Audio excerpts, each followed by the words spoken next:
Bonjour everyone. Bonjour, I don't think I can quite demonstrate what the previous Lieutenant Governor did that back then. However, I want to acknowledge the kind invitation I did get received from the St. John River Society, particularly Wanda Hughes, and also acknowledge, of course, the presence here of Ministers Holder as well as Lifford from our province. And also with us today is Honorable Rhoda Stanley, of course, the wife of the former Lieutenant Governor Stanley as well. And Dr. Stanley was a very, very wonderful military man. But one of his contributions to our country, of course, is the design of our flag. And so often, yesterday was actually the celebration of Flag Day in Canada. So I'm always excited when Flag Day is celebrated because it brings back fond memories of what his contribution was to our country. It's nice to see you gathered here. I won't be long. I did have a pair of snowshoes, but I said under these conditions I better not. I'll be slipping, and for sure I don't want to see the doctor or the hospital. But thank you very much for coming and for the reenactment, of course, of that famous journey that began here in New Brunswick, Fredericton, all the way up to Ontario.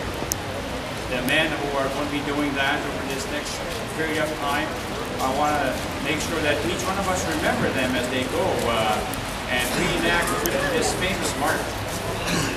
And also the ones who we'll be seeing here again later.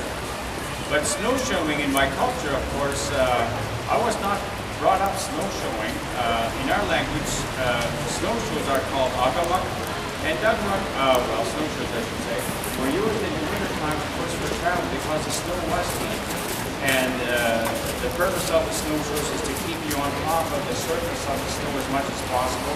People use that, of course, when they hunted for game in the wintertime. And so often, my ancestors would go inland, away from the cold when the rivers were by the rivers, because the trees provide them with the shelter from the wind. And this is, of course, what they had their winter encampment.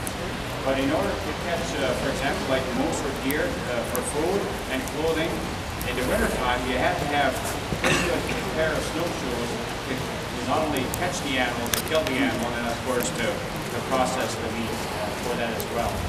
And but also the shape of the snowshoes. Maybe I should have brought the one they loaned me. It's kind of a nice tip on that, and that was used, of course, to dig into the snow because they didn't have shovels back then.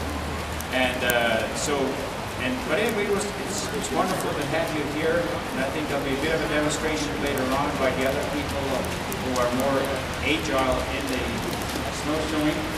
But thank you very much for coming. I really appreciate you coming here in this, especially in this weather. Thank you very much, and merci beaucoup, and bonne journée.